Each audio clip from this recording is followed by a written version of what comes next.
আসসালামু আলাইকুম। শুভ সকাল বন্ধুরা। আমি বর্তমানে আছি বাংলাদেশের একটা অন্যতম গুরুত্বপূর্ণ স্থলবন্দর, সেটা হচ্ছে কুড়িগ্রামে অবস্থিত। তো আমি আছি বর্তমানে হচ্ছে সোনাহাট স্থলবন্দর। তো বন্ধুরা, এখান থেকে খুব সহজেই আমি এখন ভারত চলে যাব। শুধু আপনারা দেখবেন, আসুন আমার সাথে, কোনো ভিসা পাসপোর্ট ছাড়া ভারত চলে যাব।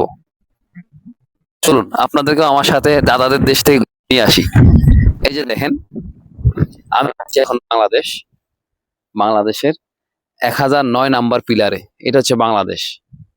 এখন এখন দেখেন, এখন আমি চলে আসলাম ইন্ডিয়া। একটু ক্যামেরাটা দেখাও, একটু দেখাও, এদিকে আসো, এখানে সামনে আসো, পিলারে দেখাও। এই যে 1009 নাম্বার পিলার। আমি এখন আছি কিন্তু বর্তমানে ভারতের মাটিতে, ভিসা পাসপোর্ট ছাড়া। আবার এখন আমি চলে যাব বাংলাদেশে।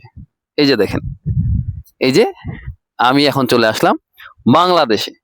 ঠিক আছে বন্ধুগণ, সবাই ভালো থাকবেন, সুস্থ থাকবেন। আসসালামু আলাইকুম।